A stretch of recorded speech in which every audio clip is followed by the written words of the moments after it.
മന്ത്രി സത്യം പറഞ്ഞോ എന്നാണ് ചോദ്യം. മന്ത്രിയുടേതായ സത്യം തന്നെയാണ് പറഞ്ഞത്. അക്കാര്യത്തിൽ ഒരു ചർച്ച പോലും ഉണ്ടാകേണ്ടതില്ല എന്നതാണ് എൻ്റെ അഭിപ്രായം. എന്നാൽ അദ്ദേഹം പറഞ്ഞതിൽ വളരെ ഗൗരവമേറിയൊരു വിഷയമുണ്ട്. അത് കേരളം ആഴത്തിൽ ചർച്ച ചെയ്യേണ്ട വിഷയമാണ്. അത് എന്തുകൊണ്ടെന്നാൽ കേരളത്തിൻ്റെ ആരോഗ്യ സംവിധാനം എന്ന് പറയുന്നത് പൊതുവേ നാം ഇതുവരെ കേട്ടിരുന്നത് ഒന്ന് സർക്കാർ സംവിധാനങ്ങളും അഥവാ പൊതുജനാരോഗ്യ പരിപാലന സംവിധാനവും ഒപ്പം തന്നെ സ്വകാര്യ മേഖലയിലുള്ള ആശുപത്രി സംവിധാനങ്ങളിലൂടെയാണ് കേരളത്തിലെ ആരോഗ്യരംഗത്തെ മെച്ചപ്പെടുത്തിയത്. അത് ഏതെങ്കിലും തരത്തിൽ കേരളത്തിലെ സർക്കാർ ആശുപത്രികൾ മാത്രമാണ് കേരളത്തിൻ്റെ പൊതുജനാരോഗ്യത്തെ സംരക്ഷിച്ചു പിടിച്ച് നിർത്തിയതെന്ന് നമുക്ക് പറയാൻ കഴിയില്ല. കാലാകാലങ്ങളായി സ്വകാര്യ ആശുപത്രികളും ഒപ്പം തന്നെ സർക്കാർ ആശുപത്രികളും ആരോഗ്യ പരിപാലനത്തിൽ നിർണായകമായ സ്വാധീനം ചെലുത്തിയിട്ടുണ്ട്. ഏറ്റവും ഒടുവിലുള്ള കണക്കുകൾ പോലും പറയുന്നത് നമ്മുടെ ഔട്ട് ഓഫ് പോക്കറ്റ് എക്സ്പെൻഡിച്ചർ എന്ന് പറയുന്നത് നമുക്ക് ഗണ്യമായ നിലയിൽ കുറയ്ക്കാൻ സാധിച്ചിട്ടുണ്ട് സ്വകാര്യ ആശുപത്രികളെ ആശ്രയിക്കുന്നതിൽ നിന്ന്. ഇപ്പോൾ അത് 76% നിന്ന് 59% നമ്മൾ കുറച്ചിട്ടുണ്ട്. പക്ഷേ ഇപ്പോഴും 59% നിങ്ങൾ സ്വകാര്യ മേഖലയിലെ ആശുപത്രി സംവിധാനങ്ങൾക്ക് വേണ്ടിയാണ് ചെലവാക്കുന്നത് എന്നതാണ് യാഥാർത്ഥ്യം. ഇതാണ് അതിൻ്റെ ഫാക്ട്. ഇനി എന്താണ് ചർച്ച ചെയ്യപ്പെടേണ്ടിയിരുന്നത്? എന്താണ് ചർച്ച ചെയ്യാതെ ഇത് വിവാദമാക്കിയത്? അക്കാര്യം നമ്മൾ പ്രത്യേകം ശ്രദ്ധിക്കണം. ചർച്ചയാക്കിയത് എന്താണ് മന്ത്രി പറഞ്ഞത്? മന്ത്രി പറഞ്ഞതിൽ വെർബാറ്റം ഞാൻ എഴുതിയെടുത്തിട്ടുണ്ട്. അതിൽ ഒട്ടേറെ കാര്യങ്ങൾ അദ്ദേഹം പറഞ്ഞു വരുന്നുണ്ട്. അതിൽ പ്രധാനപ്പെട്ട ചില ഭാഗങ്ങൾ മാത്രം പറയാം. അത് ചർച്ചയ്ക്ക് വേണ്ടിയാണ്. ഒന്ന്, കേരളത്തിലെ ആരോഗ്യമേഖല തകർന്നോ? വളരുകയല്ലേ ചെയ്യുന്നത്? അവർ എന്തു ചെയ്തു? ആര്? വീണ ജോർജ്. പ്ലെയിൻ തകർന്നപ്പോൾ വ്യോമയാന മന്ത്രി രാജിവെച്ചു. വെന്റിലേറ്ററിലാണ് എന്നത് ആരെ സുഖിപ്പിക്കാനാണ് പറയുന്നത്? യഥാർത്ഥത്തിൽ സജി ചെറിയൻ പറഞ്ഞതിൻ്റെ ക്രക്സ് കിടക്കുന്നത് ഇവിടെയാണ്. ആരോഗ്യമേഖല വെന്റിലേറ്ററിൽ, ആരോഗ്യമേഖല തകർന്നു എന്ന മട്ടിലുള്ള പ്രതിപക്ഷത്തിൻ്റെ പ്രചരണം നടത്തുന്നത് അതാർക്കു വേണ്ടിയാണ് എന്നുള്ളതാണ് ചോദ്യം. അതിൽ വളരെ ശ്രദ്ധേയമായിട്ടുള്ള 2-3 കാര്യങ്ങൾ അദ്ദേഹം പറയുന്നുണ്ട്. അദ്ദേഹം പറയുന്നത് ഇങ്ങനെയാണ്: കേരളത്തിലെ പൊതുജനങ്ങൾ ഏറ്റവും കൂടുതൽ ആശ്രയിക്കുന്ന മേഖലയാണ്, പാവപ്പെട്ടവൻ്റെ അത്താണിയാണ് ഈ സർക്കാർ ആശുപത്രി. ഈ PHCകളും ഈ താലൂക്ക് ജില്ലാ ഹോസ്പിറ്റലുകളും മെഡിക്കൽ കോളേജും തകർന്നാൽ സമ്പന്നന്മാർക്കൊന്നും കുഴപ്പമില്ല. പാവപ്പെട്ടവൻ്റെ അവസ്ഥ എന്തായിരിക്കും? രമേശ് ചെന്നിത്തലയെക്കുറിച്ച് പറഞ്ഞുകൊണ്ടാണ് അദ്ദേഹം പറയുന്നത്. രമേശ് ചെന്നിത്തല അങ്ങനെ ഒരു വാക്ക് പറയാമോ? വെന്റിലേറ്ററിലാണോ ആരോഗ്യമേഖല? ആരുടെ താല്പര്യത്തിന് വേണ്ടി? വളർന്നു വരുന്ന കുത്തക സ്ഥാപനങ്ങൾ, അതിന് പൊതുമേഖല തകരണം, ഈ വളർന്നു വരുന്ന കുത്തക സ്ഥാപനങ്ങൾക്ക് വേണ്ടിയാണോ ഇത് പറയുന്നത് എന്നുള്ളതാണ് ചോദ്യം. ഇവിടെയാണ് ആ പോയിന്റ് ശ്രദ്ധിക്കേണ്ടത്. സ്വകാര്യ മേഖല, സർക്കാർ മേഖല എന്നതിനും അപ്പുറത്തേക്ക് കുത്തകകളെക്കുറിച്ച് കൂടി സജി ചെറിയൻ ചർച്ച ചെയ്യുന്നുണ്ട്. ഇത് കുറേ നാളുകളായി പാർട്ടി പറഞ്ഞു വരുന്ന പ്രശ്നമാണ്. 2023-24 കേരളത്തിലെ പ്രശസ്തമായ ആശുപത്രി സംവിധാനങ്ങളെ, ചില സ്വകാര്യ ആശുപത്രികളുടെ ചെയിനുകളെ നേരത്തെ സൂചിപ്പിച്ചതുപോലെ കുത്തക സ്ഥാപനങ്ങൾ ഏറ്റെടുത്തത്. ആ സ്ഥാപനങ്ങൾ 4000 കോടി കൊടുത്താണ് ഒരു സ്ഥാപനത്തെ വിദേശ നിക്ഷേപം സ്വീകരിച്ച് ഇപ്പോൾ പൂർണ്ണമായിട്ടും നിയന്ത്രണത്തിലാക്കിയിരിക്കുന്നത് എന്നുള്ളതാണ് നമ്മൾ കാണുന്നത്.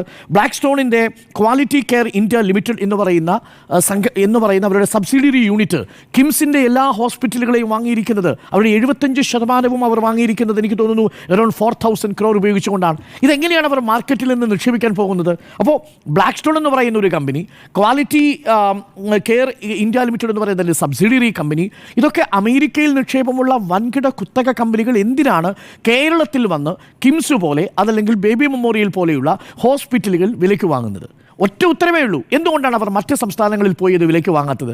അതിൻ്റെ കാരണം കേരളത്തിലുള്ള പബ്ലിക് എക്സ്പെൻഡിച്ചർ ഓൺ ഹെൽത്ത് എന്ന് പറയുന്നത് മറ്റു സംസ്ഥാനങ്ങളെ അപേക്ഷിച്ച് താരതമ്യേന കൂടുതലായി നിൽക്കുന്ന ഒരു സാഹചര്യമുണ്ട്. ഇപ്പോൾ 4 പേരടങ്ങുന്ന ഒരു കുടുംബത്തിൻ്റെ കണക്കാണ് നമ്മൾ പരിശോധിക്കുന്നതെങ്കിൽ അതിന് 2266 രൂപ പെർ മന്ത് സ്പെൻഡ് ചെയ്യുന്നൊരു നാടാണ്. അത് ഏത് കണക്കിൽ നോക്കിയാലും മറ്റേത് എക്സ്പെൻഡിച്ചർ, വിദ്യാഭ്യാസ എക്സ്പെൻഡിച്ചറിനോടൊപ്പം തന്നെ നിൽക്കുന്നതാണ് നമ്മളുടെ ഹെൽത്ത് എക്സ്പെൻഡിച്ചർ എന്ന് പറയുന്നത്.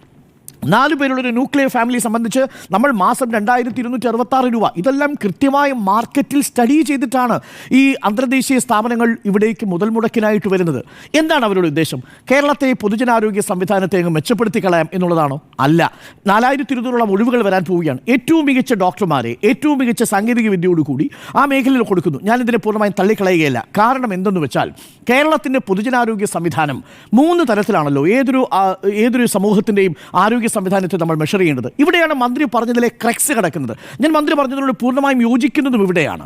എന്താണ്? ഒന്ന്, പൊതുജനാരോഗ്യ സംവിധാനം അത് കേരളത്തിൽ മെച്ചപ്പെട്ട നിലയിലാണ്, ഏറ്റവും മികച്ച നിലയിലാണ്. ഇന്ത്യയിൽ തന്നെ ഏറ്റവും മികച്ച നിലയിൽ പ്രവർത്തിക്കുന്ന പൊതുജനാരോഗ്യ സംവിധാനമാണ്. പൊതുജനാരോഗ്യ സംവിധാനം എന്ന് പറഞ്ഞാൽ എന്താ? നിങ്ങൾക്ക് access to public health care വളരെ എളുപ്പം കേരളത്തിൽ കിട്ടുന്നു. ഇപ്പോൾ നിപ്പ വരുമ്പോൾ ആരോഗ്യമന്ത്രി നേരിട്ട് പാലക്കാട് പോകുന്നു, അവിടെ ഒരു പ്രോട്ടോകോൾ വരുന്നു. ഇപ്പോൾ അമീബിക് മസ്തിഷ്ക ജ്വരം നമ്മൾ വലിയ ചർച്ച ചെയ്യുന്ന വിഷയമാണല്ലോ. ഞാൻ അമീബിക് മസ്തിഷ്ക ജ്വരത്തിൻ്റെ വേൾഡ് ഫെർട്ടിലിറ്റി റേറ്റ് എടുത്ത് നോക്കി. അതിൻ്റെ മരണനിരക്ക് എന്ന് പറയുന്നത് വികസിത രാജ്യങ്ങളിൽ പോലും 70% മുതൽ 90% വരെ ആയിരിക്കെ കേരളത്തിൽ അമീബിക് മസ്തിഷ്ക ജ്വരത്തിൻ്റെ മരണനിരക്ക് എന്ന് പറയുന്നത് നമുക്ക് 23 മുതൽ 25% വരെയാക്കി കുറയ്ക്കാൻ സാധിച്ചിട്ടുണ്ട്. ഇതെങ്ങനെയാണ് സഹായിച്ചത്? കേരളത്തിലെ സ്റ്റേറ്റ് പബ്ലിക് ഹെൽത്ത് ലാബിൻ്റെ നിരന്തരമായിട്ടുള്ള പരിവേഷണങ്ങളുടെ ഭാഗമായിട്ട് 5 തരം വൈറസുകളെ തിരിച്ചറിയാൻ നമുക്ക് സാധിക്കുന്നു. വളരെ പ്രധാനപ്പെട്ട ഒരു കാര്യമല്ലേ? ഈ പറയുന്ന ബാക്ടീരിയകളെ തിരിച്ചറിയാൻ സാധിക്കുന്നു. അപ്പോൾ എന്ന് വെച്ചാൽ പ്രോട്ടോക്കോളുകൾ ഉണ്ടാക്കുന്നതിൽ, ഗൈഡ് ലൈനുകൾ ഉണ്ടാക്കുന്നതിൽ വളരെ കൃത്യമായ ആരോഗ്യ പരിപാലന സംവിധാനം മെച്ചപ്പെടുത്തുന്നത് നമുക്ക് സാധിക്കുന്നു. നിപ്പയുടെ കാര്യത്തിൽ നേരത്തെ രാഹുൽ മാങ്കൂട്ടത്തിൽ പറഞ്ഞത് നമ്മൾ ഖണ്ഡിച്ചതും അവിടെയാണ്. രാഹുൽ മാങ്കൂട്ടത്തിൽ പറയുന്നു എല്ലാവരും നിപ്പ ബാധിച്ചു മരിച്ചു. 90%, 70 മുതൽ 90% വരെ മരണനിരക്കുള്ള നിപ്പയുടെ കാര്യത്തിൽ കേരളത്തിലേക്ക് വന്നത് 33% നമുക്കത് ഡയഗ്നോസ് ചെയ്യാൻ പറ്റുന്നു, കണ്ടെയ്ൻ ചെയ്യാൻ പറ്റുന്നു. അതാണ് പൊതുജനാരോഗ്യ സംവിധാനം മെച്ചപ്പെടുത്താൻ നമുക്ക് കഴിയുന്നു. അവിടെ വളരെ ആക്റ്റീവായിട്ട് ഇടപെടുന്ന ഒരു സ്റ്റേറ്റ് ഉണ്ടാവുന്നു എന്നുള്ളതാണ്. അക്കാര്യത്തിൽ ഇപ്പോൾ ലോകത്ത് നോക്കിയാൽ ക്യൂബയാണ് മുൻപന്തിയിൽ നിൽക്കുന്നത്. അമേരിക്കയേക്കാൾ പൊതുജന സംവിധാനത്തിൽ മുൻപിൽ നിൽക്കുന്ന ക്യൂബയാണ്. അമേരിക്കയുടെ കണക്കെടുത്ത് നോക്കൂ, പൊതുജനാരോഗ്യ സംവിധാനത്തിൽ ദയനീയ പരാജയമാണ് അമേരിക്ക എന്ന് പറയുന്നത്. അവിടെ കുത്തകയാണ്. അതാണ് ഞാൻ പറഞ്ഞത്. അപ്പോൾ ഈ വ്യത്യാസം നമ്മൾ മനസ്സിലാക്കുന്നില്ല. ആ വ്യത്യാസമാണ് യഥാർത്ഥത്തിൽ മനസ്സിലാക്കാൻ ശ്രമിക്കേണ്ടത്. സജി ചെറിയൻ പറഞ്ഞതിലൂടെ കേരളം ചർച്ച ചെയ്യേണ്ടതും നിർഭാഗ്യവശാൽ ചർച്ച ചെയ്യാതെ പോയതുമായൊരു വിഷയം അതാണ്. ഇനി ഒരു കാര്യം കൂടി പറയാം. വിദഗ്ധ ചികിത്സയിൽ കേരളം ഇന്ത്യ പിന്നിലാണെന്നേ. ആ ഇന്ത്യയേക്കാൾ മെച്ചപ്പെട്ട വിദഗ്ധ ചികിത്സ നൽകുന്ന സ്റ്റേറ്റുകളുണ്ട്. അമേരിക്കയുണ്ട്, ബ്രിട്ടനിലുണ്ട്, ഈ യൂറോപ്യൻ രാജ്യങ്ങളിൽ പലതിലുമുണ്ട്. ഇപ്പോൾ മയോ ക്ലിനിക് എന്ന് പറയുന്ന അതാണല്ലോ ഇപ്പോൾ ചർച്ചാ വിഷയം. മയോ ക്ലിനിക്കിലേക്ക് എന്തുകൊണ്ട് മുഖ്യമന്ത്രി പോയി? മയോ ക്ലിനിക്കിൻ്റെ വാർഷിക വരുമാനം എത്രയാണെന്ന് അറിയാമോ ആൻഡ്രു? $15.6 ബില്യൺ. 16.6 ബില്യൺ പ്രതിവർഷം വരുമാനമുള്ളൊരു ഹോസ്പിറ്റലാണ് മയോ ക്ലിനിക്ക്. നമ്മുടെ കേരളത്തിൻ്റെ മൊത്തം GDP എത്രയാണെന്ന് അറിയാമോ? 166.6 എന്ന് പറഞ്ഞാൽ കേരളത്തിൻ്റെ മൊത്തം GDPയുടെ 10% വാർഷിക വരുമാനമുള്ളൊരു ഹോസ്പിറ്റലാണ് മയോ ക്ലിനിക്ക്. സ്റ്റേറ്റിന്റെ മൊത്തം വരുമാനം, ആ മൊത്തം വരുമാനത്തിന്റെ 10% ഒരു ഹോസ്പിറ്റലിന്റെ വരുമാനമാണ് മയോ ക്ലിനിക്ക്. അതുപോലെയുള്ള സാങ്കേതിക സംവിധാനം നമുക്ക് ഉണ്ടാക്കാൻ പറ്റുമോ? അപ്പോൾ നോക്കൂ, ഉന്നതമായിട്ടുള്ള ഒരു വിദഗ്ധ ചികിത്സ എന്ന് പറയുന്നതിൽ നമ്മൾ ഇപ്പോഴും ഒരു വികസ്വര രാജ്യം തന്നെയാണ്. വികസിത രാജ്യത്തിൻ്റെ നിലവാരത്തിലേക്ക് ഇന്ത്യ എത്തിയിട്ടില്ല, കേരളവും എത്തിയിട്ടില്ല. എന്നാൽ വികസിത രാജ്യത്തിൻ്റെ റാങ്കിങ്ങിലേക്ക് നമുക്ക് എവിടെ എത്താൻ പറ്റി? പൊതുജനാരോഗ്യ സംവിധാനത്തിൻ്റെ കാര്യത്തിൽ നമുക്ക് എത്താൻ പറ്റി. ഇപ്പോൾ നോക്കൂ, ക്യാൻസറിനുള്ള ചികിത്സ 28 താലൂക്ക് ആശുപത്രികളിലേക്ക് വ്യാപിപ്പിച്ചിരിക്കുക. ചെറിയ കാര്യമാണോ? UDFിൻ്റെ കാലത്തുണ്ടായിരുന്നതിനേക്കാൾ 5 കോടിയിലധികം ആളുകൾ പബ്ലിക് ചികിത്സയ്ക്ക്, പൊതു ആരോഗ്യ സംവിധാനത്തിന് കീഴിൽ ചികിത്സയ്ക്ക് വന്നിരിക്കുക. ഇന്ന് തിരുവനന്തപുരം മെഡിക്കൽ കോളേജിൽ ഞാൻ ഏറ്റവും ഒടുവിൽ കണക്കെടുത്ത് നോക്കി, ഈ സർക്കാരിൻ്റെ കാലത്ത് മാത്രം 12 പുതിയ പ്രധാനപ്പെട്ട ഡിപ്പാർട്ട്മെൻറ്റുകൾ ഉണ്ടാക്കിയിട്ടുണ്ട്. അതിൽ ഏറ്റവും ഒടുവിൽ പീഡിയാട്രിക് ഗാസ്ട്രോഎൻട്രി ഡിപ്പാർട്ട്മെൻറ്റ് അടക്കം 12 പുതിയ ഡിപ്പാർട്ട്മെൻറ്റുകൾ മെഡിക്കൽ കോളേജിൽ വരിക. 55 മെഡിക്കൽ ഡിപ്പാർട്ട്മെൻറ്റുകൾ ഉള്ളതിൽ UDFിൻ്റെ കാലത്ത് വന്നത് എത്രയാണെന്ന് ഓർമ്മിക്കണം, 2 എണ്ണമാണ്. അപ്പോൾ ഇതൊക്കെയാണ് കാലോചിതമായ മാറ്റം എന്ന് പറയുന്നത്. ഈ മാറ്റത്തെ മനസ്സിലാക്കാതെ നമ്മൾ ഒരു പ്രസംഗത്തിൻ്റെ ഒരു ഭാഗം മാത്രം അടർത്തിയെടുത്ത് എന്തോ ഒരു വലിയ തെറ്റ് ചെയ്തു, സർക്കാർ ആശുപത്രികൾ മോശം, അങ്ങനെ അദ്ദേഹം പറഞ്ഞിട്ടേ ഇല്ല. ഞാൻ അതിലും കൂടി ഒരു ക്ലാരിറ്റി വരുത്താം. കാരണം ഇതിങ്ങനെ ചർച്ച ചെയ്ത് പൊതുജനാരോഗ്യ സംവിധാനം തകരുന്നത് നമുക്കൊക്കെ ബുദ്ധിമുട്ടുണ്ടാകുന്ന ഒരു കാര്യമാണല്ലോ. എന്നിട്ട് അദ്ദേഹം പറയുന്നു MNC ആശുപത്രികൾ വാങ്ങുന്നു. പരുമലയും പുഷ്പഗിരിയും കുറിച്ചല്ല ഞാൻ ഈ പറയുന്നത്. വൻകിട ഹോസ്പിറ്റൽ നിൽക്കുമ്പോൾ എന്താണ് സംഭവിക്കുക? പൊതു ആരോഗ്യ മേഖല തകരണം. അത് നിൽക്കണമെങ്കിൽ അപ്പോൾ നിങ്ങൾ സ്വകാര്യ മേഖല കൂട്ടിയിട്ടോ? സ്വകാര്യ മേഖലയും തകരരുത്. സ്വകാര്യ മേഖല അടക്കമുള്ളതാണ് ഈ തകർക്കപ്പെടുന്നത്. അപ്പോൾ നിങ്ങൾ പൊതുജനാരോഗ്യ സംവിധാനം, കേരളത്തിലെ പൊതുമേഖല, പൊതു ആരോഗ്യ സംവിധാനം തകർന്നു എന്ന് പറഞ്ഞാൽ അതിൻ്റെ ഗുണം ലഭിക്കാൻ പോകുന്നത് 4000 കോടി രൂപയ്ക്ക് കേരളത്തിലെ ഹോസ്പിറ്റൽ ചെയിനുകൾ വാങ്ങാൻ വരുന്ന ഒരു അമേരിക്കൻ കുത്തക കമ്പനിക്കുള്ള വഴി തുറന്നു കൊടുക്കലാണ്. അങ്ങനെയാണെങ്കിലല്ലേ നിങ്ങൾക്ക് ഈ സ്റ്റേറ്റിനെ ആശ്രയിക്കാതെ നിങ്ങൾ ഈ പറയുന്ന സ്ഥാപനങ്ങളിലേക്ക് പോകാൻ പറ്റൂ. അവിടെ കൃത്യമായിട്ട് അവർക്ക് വരുമാനം ഉണ്ടാകും. ഞാനിത് പറഞ്ഞു തീർത്തിട്ട് ലളിതമായ ചോദ്യം ഞാൻ മറുപടി പറയാം. സ്വകാര്യ ആശുപത്രിയിൽ എല്ലാവരും പോകുമല്ലോ, സ്വാഭാവികമല്ലേ? നമ്മുടെ ആരോഗ്യ സംവിധാനം അങ്ങനെയല്ലേ? സർക്കാർ ആശുപത്രിയിലും പോകും, സ്വകാര്യ ആശുപത്രിയിലും പോകും. മെഡിക്കൽ കോളേജിൽ പോകുന്ന എത്രയോ മന്ത്രിമാരുണ്ട്. ഞാൻ പോകുന്നത് മെഡിക്കൽ കോളേജിലാണല്ലോ എന്ന് പറയുന്നത് സജി ചെറിയാൻ ആ ബൈറ്റിലുണ്ട്. ആ ബൈറ്റിൽ പലപ്പോഴും നമ്മൾ കാണുന്നില്ല. ഇനി എന്തിനു പറയുന്നൊരു ഭാഗം കൂടെയുണ്ട്. സ്വകാര്യ ആശുപത്രിയിൽ പോകും, ആദ്യം നല്ല ട്രീറ്റ്മെൻറ്റ് എവിടെ കിട്ടുന്നോ അവിടെ പോകുന്നു. ഞാൻ ഡെങ്കിപ്പനി വന്ന് കിടന്നപ്പോൾ 2019 ഗവൺമെൻറ് ആശുപത്രിയിലായിരുന്നു. ഗവൺമെൻറ് ആശുപത്രിയിൽ കിടന്ന് മരിക്കാവുന്നൊരു സാഹചര്യം വരുമ്പോൾ അമൃത കൊണ്ടുപോകാനായിട്ട് എന്നെ ശുപാർശ ചെയ്തു. 14 ദിവസം ബോധമില്ലാതെ കിടന്നു, രക്ഷപ്പെട്ടു. അമൃത ഹോസ്പിറ്റൽ മോശമാണോ? അതൊരു സ്വകാര്യ ആശുപത്രിയാണ്. ഡെങ്കിപ്പനിയുടെയും നിപ്പയുടെയും രക്ഷപ്പെട്ടു. കാര്യം എന്താ? നിങ്ങൾ വെന്റിലേറ്ററിൽ കിടക്കുന്ന ഒരു രോഗിയെ നിങ്ങൾ ട്രീറ്റ് ചെയ്യുന്ന സമയത്ത് ആ ഡോക്ടർ നിങ്ങളോട് ചോദിക്കും എവിടെ കൊണ്ടുപോകണം. ബന്ധുക്കളോട് ചോദിക്കും. ഇപ്പം നമ്മളോട് ചോദിക്കുക എവിടെ കൊണ്ടുപോകണം എന്ന് ചോദിച്ചാൽ Kottayam medical college, Thiruvananthapuram medical college, Amrita, KIMS. എന്തുകൊണ്ടാണ് കിംസിൽ കൊണ്ടുപോകുന്നത്? എന്തുകൊണ്ടാണ് കിംസിൽ കൊണ്ടുപോകുന്നത്? വിദഗ്ധ ചികിത്സ നൽകാൻ കഴിയുന്ന സാങ്കേതിക സംവിധാനം അവിടെയുണ്ട് എന്ന് വെച്ചാൽ തിരുവനന്തപുരം മെഡിക്കൽ കോളേജ് മോശമാണെന്നാണോ? അല്ല. ഞാനതാണ് ഇന്നലെ കോട്ടയത്തിലെ കാര്യം എണ്ണി പറഞ്ഞത്. ഇന്ത്യയിൽ തന്നെ ടെസ്റ്റ് ട്യൂബ് ശിശുക്കളുടെ കാര്യത്തിൽ കേരളത്തിൽ ഏറ്റവും ആദ്യം ടെസ്റ്റ് ട്യൂബ് ശിശു പിറന്ന ഒരു ഹോസ്പിറ്റലായത്. ഓപ്പൺ ഹാർട്ട് സർജറിക്ക് റെക്കോർഡിട്ടൊരു മെഡിക്കൽ കോളേജാണ്. അപ്പോൾ അവിടെ മികച്ച ചികിത്സ ലഭ്യമാകുന്നില്ല എന്നല്ല, സ്വകാര്യ ആശുപത്രികളിലും അത്തരം സംവിധാനം കേരളത്തിൽ വളരെ ശക്തമാണ്. എന്നാൽ എല്ലാ ഹോസ്പിറ്റലുകളിലും കിംസിൻ്റെയോ അമൃതയുടെയോ തരത്തിലുള്ള സാങ്കേതിക സംവിധാനങ്ങളില്ല. അങ്ങനെയുള്ളൊരു നാടായിട്ട് നമ്മൾ മാറണം. നമ്മൾ ആയിട്ടില്ല, അതാണ് വാസ്തവം. എന്നാൽ പൊതുജനാരോഗ്യത്തിൻ്റെ കാര്യത്തിലുണ്ട്. ഇനി മൂന്നാമത്തെ ഒരു ഫാക്ടറും കൂടി പറയാം. മൂന്നാമത്തെ മേഖലയുണ്ട്. അപ്പോൾ പൊതുജനാരോഗ്യമായി വിദഗ്ധ ചികിത്സയെ, മൂന്നാമത്തേതാണ് ബയോടെക്നോളജി, സാങ്കേതിക വിദ്യ ഉപയോഗിച്ചുകൊണ്ട് മരുന്ന് ഉൽപ്പാദിപ്പിക്കുക, ഇത്തരം കാര്യങ്ങളിൽ പേറ്റന്റ് എടുക്കുക. ഇക്കാര്യത്തിൽ നമ്മൾ വളരെ പിന്നിലാണ്. ഇന്ത്യ എന്ന രാജ്യം ഏറ്റവും കൂടുതൽ ഫാർമസ്യൂട്ടിക്കൽ മരുന്നുകൾ ഉണ്ടാക്കുന്ന രാജ്യമാണ്. പക്ഷേ എന്നാൽ ബയോടെക്നോളജി ഡിപ്പാർട്ട്മെൻറ്റിൻ്റെ കാര്യത്തിൽ ഇപ്പോൾ എന്തുകൊണ്ടാണ് ആദ്യം കോവിഡ് വാക്സിൻ ഉൽപ്പാദിപ്പിക്കാൻ അമേരിക്കയ്ക്ക് സാധിച്ചത്? എന്തുകൊണ്ടാണ് അവിടെ സാങ്കേതിക വിദ്യ അത്രയും ഡെവലപ്പ് ചെയ്തത്? അതിന് പിന്നാലെയല്ലേ നമ്മൾ വികസിപ്പിച്ചെടുത്ത് സീറം കോവിഷീൽഡ്? പറയാമായിരുന്നല്ലോ, അതൊരു പബ്ലിക് ഹെൽത്ത് ലബോറട്ടറിയാണോ സീറം കോവിഷീൽഡ് വികസിപ്പിച്ചെടുത്തത്? അല്ലല്ലോ. ഇതാണ് നമ്മുടെ രാജ്യത്തിൻ്റെ അവസ്ഥയെന്ന് പറയുന്നത്. അതുകൊണ്ട് ഒറ്റ വാചകത്തിൽ പറഞ്ഞാൽ സജി ചെറിയൻ പറഞ്ഞത് പരമാർത്ഥമാണ്. നമ്മളിപ്പോൾ നടത്തുന്ന ആരോഗ്യമേഖലയെ താറടിച്ച് കാണിക്കാൻ നടത്തുന്ന ശ്രമങ്ങൾ ആത്യന്തികമായി മുതൽക്കൂട്ടാവാൻ പോകുന്നത് അപകടകരമായ രീതിയിൽ ഫോറിൻ ഡയറക്റ്റ് ഇൻവെസ്റ്റ്മെൻറ്റ് സ്വീകരിച്ചുകൊണ്ടിരിക്കുന്ന മൾട്ടിനാഷണൽ കോർപ്പറേറ്റുകൾ കുത്തകയായിട്ട് വരാൻ പോകുന്ന നമ്മളുടെ ആരോഗ്യ സംവിധാനത്തിലേക്കാണ്. ആ ആരോഗ്യ സംവിധാനത്തിനു വേണ്ടിയാണോ ചിലർ ബാറ്റ് ചെയ്യുന്നത് എന്ന് ചോദിച്ചാൽ സംശയിക്കാൻ കഴിയില്ല. എൻ്റെ ലളിതമായ ചോദ്യം, ഇവിടെ പ്രതിപക്ഷം BJP ഒക്കെ തെരുവിലേക്ക് ഇറങ്ങിയത് ഈ ബ്ലാക്ക് സ്റ്റോൺ എന്ന കുത്തകയ്ക്ക് വേണ്ടിയിട്ടാണ് എന്നാണോ അങ്ങയുടെ മനസ്സിലാക്കൽ? ഒന്നാമത്തെ കാര്യം. രണ്ടാമത്തെ കാര്യം, ഒരു മന്ത്രി അല്ലെങ്കിൽ ഒരു രാഷ്ട്രീയ നേതാവ് ഒരു പ്രതികരണം നടത്തുമ്പോൾ അതിലെ വാർത്തയാണ് നമ്മൾ റിപ്പോർട്ട് ചെയ്യുക. അല്ല, വാർത്തയാണ് നമ്മൾ റിപ്പോർട്ട് ചെയ്തത്, അതാണ് ബ്രേക്ക് ചെയ്തത്. അല്ലാതെ മുഴുവൻ ബൈറ്റെടുത്ത് മുഴുവൻ വാചകങ്ങളെടുത്ത് പ്രസംഗം മുഴുവൻ എടുത്തിട്ട് പറയല്ല. അതിൽ അദ്ദേഹം പറഞ്ഞിരിക്കുന്ന വിവാദമായ ഭാഗം അതാണ് നമ്മൾ ചർച്ച ചെയ്തത്. അതിലും ഈ പറഞ്ഞ അപകടം ഒന്നുമില്ല, അദ്ദേഹത്തിൻ്റെ ഒരു ശൈലിയിൽ പറഞ്ഞു പോയതാണെന്ന് ഞാൻ തുടക്കത്തിൽ പറഞ്ഞു കഴിഞ്ഞു. ഇനി അങ്ങ് പറഞ്ഞതിൽ രണ്ടാമത്തെ കാര്യം, ഈ നമ്മുടെ ഈ നാഷണൽ ഹെൽത്ത് അക്കൗണ്ട്സ് റിപ്പോർട്ടിൽ പറയുന്ന ഒരു കാര്യമുണ്ടല്ലോ, നമ്മുടെ ജനസംഖ്യയിൽ കൂടുതൽ പേരും ചികിത്സയ്ക്ക് സ്വകാര്യ മേഖലയെ ആശ്രയിക്കുന്നു അല്ലേ? അപ്പോൾ അതാണ്, അതായത് ഔട്ട് ഓഫ് പോക്കറ്റ് എക്സ്പെൻസ് ഏറ്റവും കൂടുതലുള്ള കേരളത്തിലാണ്. അതെ, ആ കണക്ക് നമ്മുടെ മുന്നിലുണ്ട്. നമ്മുടെ മുന്നിൽ ആ കണക്കുണ്ട്. അപ്പോൾ അതിലൊരു വൈരുദ്ധ്യമുണ്ട്. നമ്മുടെ ഈ പൊതുജനാരോഗ്യ മേഖലയിലെ നേട്ടമെന്ന് പറയുമ്പോൾ, കേരളത്തിലെ ആരോഗ്യ മേഖലയിലെ നേട്ടമെന്ന് പറയുമ്പോൾ നേരത്തെ പറഞ്ഞ കുത്തകളല്ല, കുത്തകൾ മൈനസ് സ്വകാര്യ മേഖല പ്ലസ് ഈ പറയുന്ന പൊതുജനാരോഗ്യം. അങ്ങനെ പറയണം, അങ്ങനെ അവകാശപ്പെടണം. അങ്ങനെയല്ല പറയുന്നത്. ഇവിടെ പറയുന്നത് ഈ പറയുന്ന സർക്കാർ ആശുപത്രികൾ മാത്രം ആണ് ഈ ആരോഗ്യ മേഖലയിൽ നമ്പർ 1 പദവിക്ക് കാരണം എന്ന രൂപത്തിലാണ് അതിനെ വ്യാഖ്യാനിച്ച് ഇവിടെ അവതരിപ്പിക്കുന്നത്. ഇവിടെ പ്രതിപക്ഷം സമരം ചെയ്ത ഒരു മരണമുണ്ടായിട്ടാണല്ലോ, ഒരു കെട്ടിടം വീണിട്ടാണല്ലോ, അത് പഴകിയ കെട്ടിടമാണല്ലോ, അതാണല്ലോ വിഷയം. അതിൽ മന്ത്രി പ്രതികരിച്ച് വൈകിയതാണല്ലോ പ്രശ്നം. ഇവിടെ ബ്ലാക്ക് സ്റ്റോണിന് വേണ്ടിയിട്ടാണ് ഈ പ്രതിഷേധം എന്ന് പറഞ്ഞാൽ ജനം ചിരിക്കുമെന്ന് എനിക്ക് പറയാം. 2 ചോദ്യങ്ങളാണ് എൻ്റെ അടുത്ത് ചോദിച്ചത്. അതിൽ ആദ്യത്തെ ചോദ്യത്തിൻ്റെ കാര്യം, മന്ത്രി പറഞ്ഞതിൻ്റെ ഒരു ഭാഗം മാത്രമാണ്. മന്ത്രി പറഞ്ഞതിൻ്റെ ഇത്രയും ഭാഗങ്ങളുണ്ടല്ലോ, എന്തുകൊണ്ടാണ് ഇത് കേരളം ചർച്ച ചെയ്ത് ഈ ഭാഗം മാത്രം എടുക്കുന്നത്? മന്ത്രി പറഞ്ഞത് എന്താ? മെഡിക്കൽ കോളേജുകളേക്കാൾ മെച്ചമാണ് അമൃത ഹോസ്പിറ്റൽ എന്ന് പറഞ്ഞിട്ടുണ്ടോ? ഇല്ലല്ലോ. പറഞ്ഞതെന്താ? ഗവൺമെന്റ് ആശുപത്രിയിലായിരുന്നു. ഒരുപക്ഷെ അദ്ദേഹം താലൂക്ക് ചെങ്ങന്നൂർ താലൂക്ക് ആശുപത്രിയാണ്. ചെങ്ങന്നൂർ താലൂക്ക് ആശുപത്രിയിൽ അദ്ദേഹത്തെ റെഫർ ചെയ്യുന്നു. അദ്ദേഹം അമൃത ഹോസ്പിറ്റലിലേക്ക് പോകുന്നു. അദ്ദേഹം എന്താ പറയുന്നത്? സ്വകാര്യ ആശുപത്രികളിൽ ആദ്യം എവിടെയാണോ മികച്ച ചികിത്സ കിട്ടുന്നത് അങ്ങോട്ട് പോകുന്നു. അങ്ങനെ പോകുന്നവരാണല്ലോ നമ്മൾ. ഇപ്പോൾ ഞാൻ ആശ്രയിക്കുന്നത് മെഡിക്കൽ കോളേജിലാണെന്ന് ഇതേ സജി ചെറിയാൻ പറയുന്നു. എല്ലാവരും ചെയ്യുന്ന കാര്യമാണ്. പക്ഷേ ഇപ്പോൾ എന്തിനാണ് അത് പറഞ്ഞതെന്നുള്ളതാണ് പ്രശ്നം. സത്യസന്ധമായി എല്ലായിടത്തും വിളമ്പേണ്ട കാര്യമല്ലേ? ഏത് സമയത്താണ് പറയുന്നത്? ചോദ്യം എന്താണ്? മാധ്യമങ്ങൾ ചോദിക്കുന്നത് എന്താണ്? സമരത്തെ കുറിച്ചാണ് ചോദിക്കുന്നത്. സമരത്തെ കുറിച്ചുള്ള മന്ത്രിയുടെ പ്രതികരണമാണ് ചോദിക്കുന്നതെന്നേ. സജി ചെറിയാൻ വളരെ കൃത്യമായി പറഞ്ഞു, നിങ്ങൾ സ്വകാര്യ മേഖല മാത്രമല്ല, നിങ്ങൾ കുത്തക നിക്ഷേപങ്ങളെ പ്രോത്സാഹിപ്പിക്കുന്ന തലത്തിലാണ് ആരോഗ്യ മേഖല തകർന്നു എന്ന് പറയുന്നത് എന്നതിന്റെ രാഷ്ട്രീയമായ വ്യാഖ്യാനമാണ് കൊടുത്തിരിക്കുന്നത്. അതിന്റെ അർത്ഥം കേരളത്തിൽ ഏതെങ്കിലും സർക്കാർ ആശുപത്രി തകർന്നു എന്നല്ല. എന്നിട്ട് അദ്ദേഹം പറയുന്നത് ഇല്ല പറഞ്ഞ സ്ഥിതിക്ക് കൂടെ പറഞ്ഞിട്ട് പോകണമല്ലോ. വീണാ ജോർജിനോട് മറ്റു മന്ത്രിമാരോട് ദേഷ്യമില്ലല്ലോ. ഇപ്പോൾ എന്തിനാണ് വീണാ ജോർജിനോടുള്ള ദേഷ്യം? കാരണം എന്താ?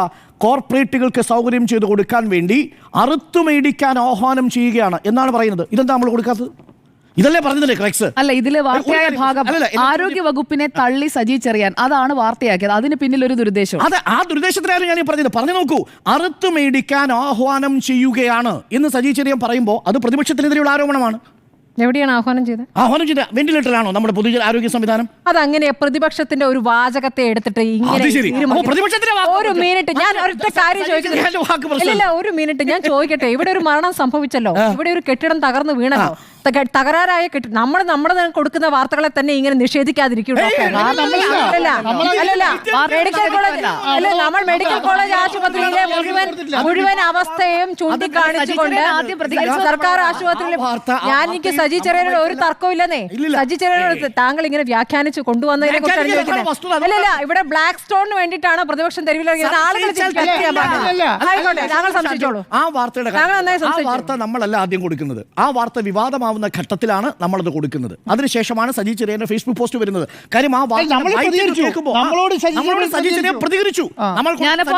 ചോദിച്ചു ആരോഗ്യ വകുപ്പിനെ തള്ളിയതാണ് എന്ന് ചിലർ തള്ളിയാണ് നമ്മളാരും പറയുന്നില്ല എന്ന് ചോദിക്കുമ്പോൾ അദ്ദേഹം പറയുന്നു ഞാൻ അങ്ങനെയല്ല പറഞ്ഞത്. നമ്മളിപ്പോ പരിശോധിക്കല്ലേ ഈ വാർത്തയുടെ പ്രശ്നം എന്താ? ആരോഗ്യമന്ത്രിനെയും ആരോഗ്യ വകുപ്പിനെയും തള്ളി തള്ളി എന്നുള്ളതല്ല, മന്ത്രിക്കും സ്വകാര്യ ആശുപത്രികളെ ആശ്രയിക്കേണ്ട അവസ്ഥയാണ് എന്ന് മന്ത്രി തന്നെ പറയുന്നു എന്നിടത്താണ് ആ വാർത്തയാവുന്നത്. വേറെ ഒന്നുമല്ല വാർത്ത. പിന്നെ എന്താണ് അതിലെ പിന്നെ എന്താണ് വാർത്ത? അമൃത ആശുപത്രിയിൽ ചികിത്സ പിന്നെ എന്താണ് വാർത്ത? ആ സർക്കാർ ആശുപത്രി എന്നുള്ളത് വിട്ടിട്ട് എന്താ അമൃത ഹോസ്പിറ്റലിനെ നിങ്ങൾ എവരുമായിട്ടാണ് കമ്പയർ ചെയ്യുന്നത്? ഒരു താലൂക്ക് ആശുപത്രിയുടെ അമൃത ഹോസ്പിറ്റലിനെ കമ്പയർ ചെയ്യുന്നത് ചെങ്ങന്നൂർ ജില്ലാ ആശുപത്രിയിൽ നിന്ന് അമൃത ഹോസ്പിറ്റലിലേക്ക് മാറ്റുന്നതിനെയാണ് നമ്മൾ ചർച്ച ചെയ്യുന്നത്. ആയിക്കോട്ടെ, കോട്ടയം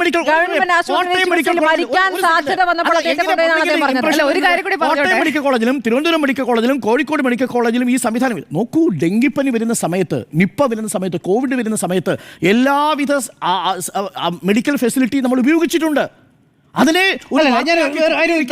പ്രതിപക്ഷം അതിനോട് നല്ലൊരു ഉദാഹരണം പറയാം. ഈ നമ്മുടെ കോവിഡ് വരുന്ന സമയത്ത്, നിപ്പ വരുന്ന സമയത്ത് അത് ആദ്യമായിട്ട് കണ്ടെത്തിയാരെന്നറിയോ? ഒരു സ്വകാര്യ ഹോസ്പിറ്റൽ ഡോക്ടർ അല്ലേ? അനൂപ് ഡോക്ടറാണ് സ്വകാര്യ. അതെന്ന് പറയുന്നത് സർക്കാർ കണ്ടെത്തിയല്ലോ. അതാണ് കേരളത്തിലെ ആരോഗ്യ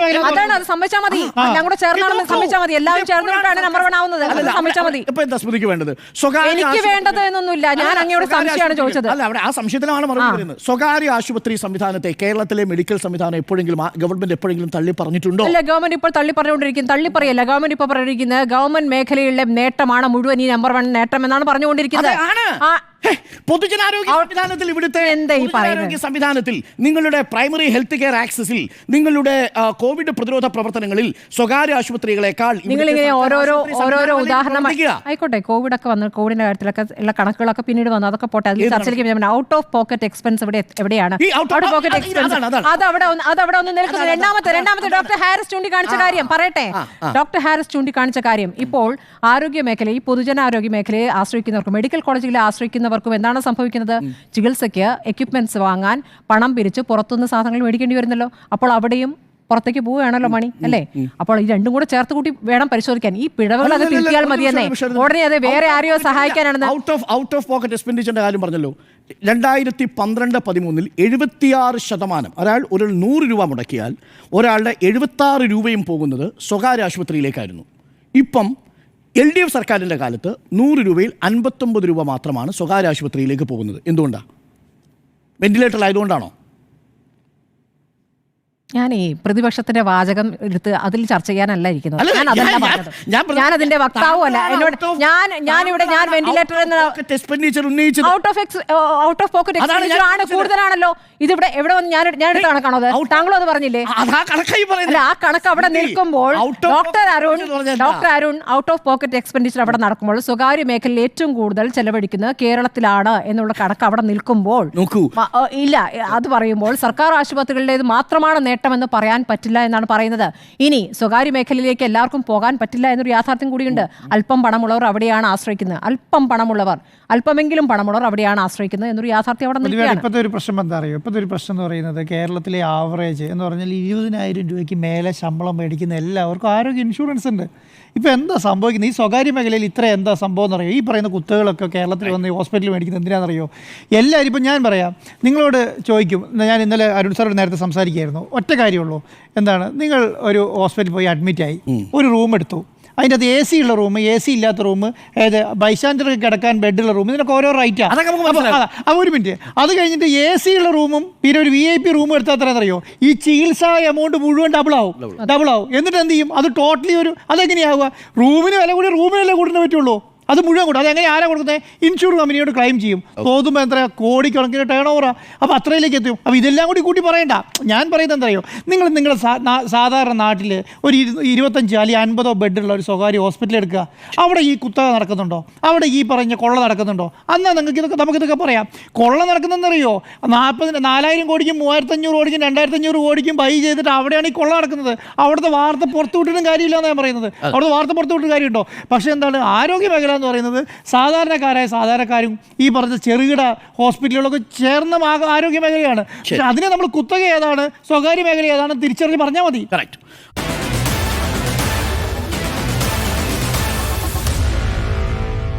Meet the editors.